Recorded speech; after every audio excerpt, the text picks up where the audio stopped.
अस्सलाम वालेकुम dear student, अस्सलाम वालेकुम। मैं हूं शराफत अफजल। आज एक नई वीडियो के साथ जो है माइक्रो इकोनॉमिक्स, और इसमें हम सबसे पहले पढ़ना चाहते हैं कि कंज्यूमर थ्योरी क्या है। कंज्यूमर थ्योरी बेसिकली ये होती है कि जब हम किसी भी डिमांड की बात करते हैं तो डिमांड क्या होती है कि एबिलिटी टू पे एंड विलिंगनेस टू पे। अगर एबिलिटी भी हो और विलिंगनेस भी हो तो उसको हम कहते हैं डिमांड, कंज्यूमर डिमांड कर।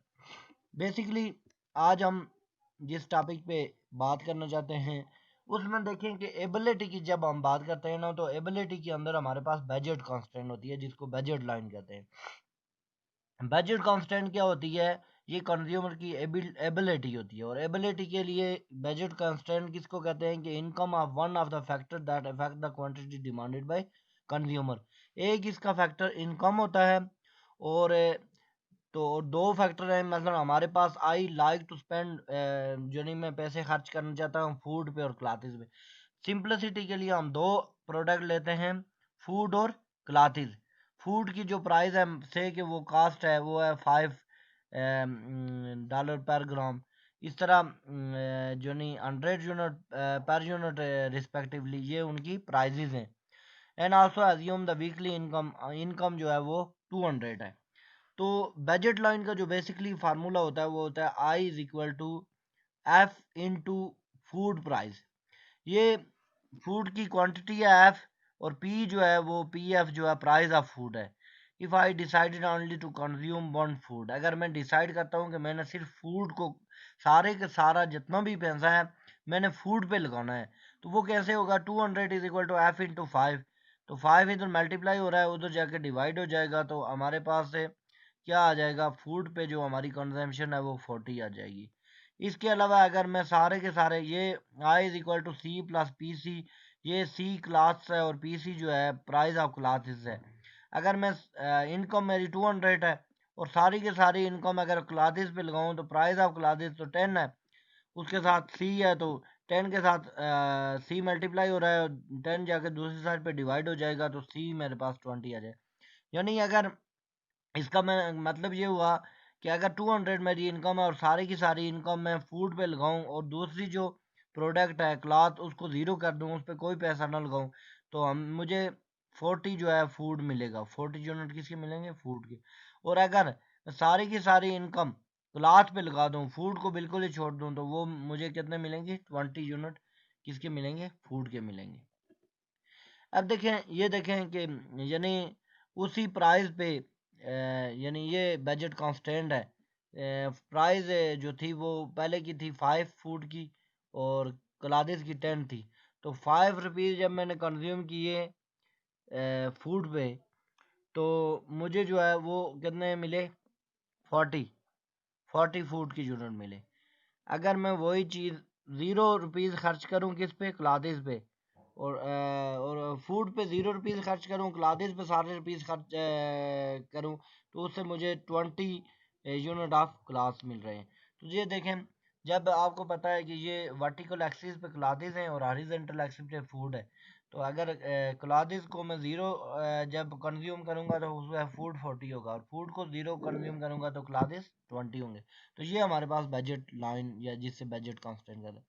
अब बजट लाइन की जो कंप्लीट इक्वेशन है वो ये होती है I is equal to F, F mean food, unit of food, multiply by P F, price of food, plus C, C जो है वो क्लादिस हैं, और मल्टीप्लाई बाय पी सी, वो प्राइस ऑफ क्लादिस है।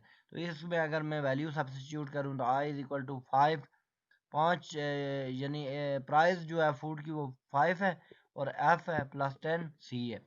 तो अब देखें कि यहाँ पे we can draw budget constant with food on the vertical axis and rewrite the budget line is F is equal to 1/5 minus 1/10/5 is equal to C. यहाँ पे हम क्लासेस की वैल्यू डालते जाएंगे तो फूड की आती जाएंगी।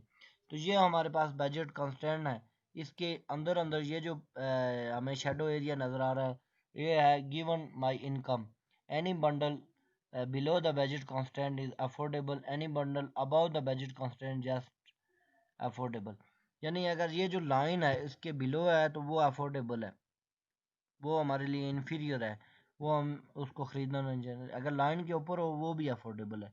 लेकिन आउट ऑफ लाइन चला जाए, ये जो शेडिड एरिया इससे बाहर चला जाए, तो वो हमारे लिए अफोर्डेबल नहीं है। तो ये फिजिबल सेट है।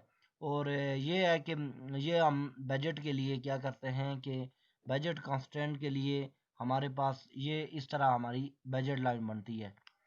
अब अगर देखें स्लोप ऑफ बजट लाइन, इसको मार्जिन रेट ऑफ ट्रांसफॉर्मेशन भी कहते हैं, MRT। जिस तरह मार्जिन रेट ऑफ सब्स्टिट्यूशन हम आगे पढ़ेंगे, तो ये MRT है, margin rate of transformation. We say early that the slope of budget constant is called the relative price margin rate of transformation. ये आया किस तरह है, PC और PF, और माइनस ये शो करता है कि बजट लाइन जो होती है वो नेगेटिव स्लोप होती है। अगर आप पिछली स्लाइड पे चले जाएं, तो ये देखिए I is equal to F into P F plus C into P C. तो ये होगा कि जब हम आई तो हमारे पास कांस्टेंट होता है, जब इन सारी चीज़ों का हम डेरिवेटिव लेंगे, डेरिवेटिव तो डेरिवेटिव लेते हैं तो आई कांस्टेंट का डेरिवेटिव ज़ीरो होता है, तो प्राइस पीछे आ जाएगी और डी एफ यानी डेरिवेटिव लेंगे फूड के साथ, और क्लॉथ्स की प्राइस पीछे चल जाएगी, कोफिशिएंट है तो डी सी आ जाएगा। तो जब हम ये तो आई तो ज़ीरो हो जाएगा इसका डेरिवेटिव, ये D F P F into D F को इक्वेशन की दूसरी साइड पे ले जाएंगे, तो minus P F into D F is equal to P C into D C. तो D C over D F जो है वो हमारे पास इस शेप में आ जाएगा, minus P C over P F. इसकी बेसिकली इंटरप्रिटेशन ये है कि change in the price of one of the goods will lead to rotate the budget line. तो ये क्या है कि मार्जिन रेट ऑफ ट्रांसफॉर्मेशन क्या है कि the ratio price ratio of class and food, इसको हम स्लोप भी बजट लाइन की कहते हैं, और इसको क्या कहते हैं कि transformation, margin rate of transformation. अब बजट लाइन की शिफ्टिंग और रोटेशन के लिए वो गिवन है कि बजट लाइन शिफ्ट कब होती है और रोटेट कब होती है। A change in the price of one of the good will be lead to rotation of budget, या प्राइस क्लास की चेंज हो सिंगल फूड की कांस्टेंट, या फूड की चेंज हो क्लास की कांस्टेंट रहे, तो उस दौरान बजट लाइन हमेशा रोटेट होती है, रोटेशन होती है उसकी। और अगर बजट लाइन कंप्लीट शिफ्ट हो, वो क्या होगी, अ change in the income of the consumer will lead the shift the budget line, ये बजट कांस्टेंट को शिफ्ट करेगी कौन, इनकम। और प्राइस एक एक चेंज हो तो वो रोटेट करेगी। When both prices change in same proportion, यानी एक्स भी सेम प्रोपोर्शन और यानी सी भी सेम प्रोपोर्शन में और एफ भी सेम प्रोपोर्शन में चेंज हो, तो वो भी बजट लाइन को शिफ्ट करेंगी, या अपवर्ड शिफ्ट करेंगी या डाउनवर्ड। अदरवाइज सिंगल प्राइस से बजट लाइन रोटेट होती है। अब देखें, ये देखें, ये हमारे पास ओरिजिनल बजट लाइन है जिसमें 20 और 40 को टच कर रही है। अब हुआ क्या कि price of clothes, if price बढ़ जाती है क्लॉथ्स की, देखिए प्राइस बढ़ेगी, प्राइस ऑफ क्लॉथ्स टू 10, यानी 10 प्राइस बढ़ गई, पहले 5 थी अब 10 हो गई, तो इनकम हमारे पास 200 है, 200 डिवाइडेड बाई 10 20। अब वही चीज़ जो क्लॉथ्स हैं वो अब हम 20 खरीदेंगे, पहले हम 40 खरीद रहे थे क्योंकि प्राइस 200 थी डिवाइडेड बाई 5। अब प्राइस बढ़ के क्लॉथ्स की 5 से कितनी हो गई, 10 हो गई, तो फिर 20 गुड ही हम खरीद सकेंगे। जब 20 खरीद सकेंगे तो इसका मतलब ये बजट लाइन इनवर्ड रोटेट होगी, ये फूड की साइड से रोटेट हो गई और क्लॉथ्स की साइड से वो 20 पे ही है। ऑन एन अदर एंड, अगर प्राइस जो है ये उसकी किसकी प्राइस, फूड की क्लॉथ्स की प्राइस, फूड की प्राइस वही सेम है 45 ही है, लेकिन क्लॉथ्स की प्राइस अब 10 से बढ़ के कितनी हो गई, 20 बढ़ गई प्राइस। तो प्राइस बढ़ी तो हमारे पास इनकम तो 200 है, अब 20 हम एक यूनिट पे कंज्यूम कर रहे हैं तो वो 10 आ जाएगा। तो यहाँ पे बजट लाइन क्लॉथ्स की साइड से भी क्या कर रही है, रोटेट कर रही है। तो ये सिंपली रोटेशन है वन प्राइस की वजह से। अब बजट लाइन के बारे में let's go the further suppose that two goods है हमारे पास, एक एक्स है फूड है, वाई हमारे पास कॉफ़ी है या क्लासेस है, कुछ भी है। तो what would be budget constraint look like if the consumer was given and kind of transfer of 4 kg। तो ये हमारे पास से जो है ना, ये एक बजट कंस्ट्रेंट के लिए हमारे पास क्वेश्चन गिवन है कि क्वांटिटी ऑन टैक्स के ये टैक्सेस लगाएंगे, सब्सिडी लगाएंगे तो वो क्या होगा, लेकिन आप सिंपलिसिटी के लिए बजट लाइन आपको मैंने समझा दी है। उसके बाद ये बजट लाइन की कुछ प्रीफरेंस होती हैं कि जो preference will be tell us more about the consumer choice. तो ये हमारे पास से जो है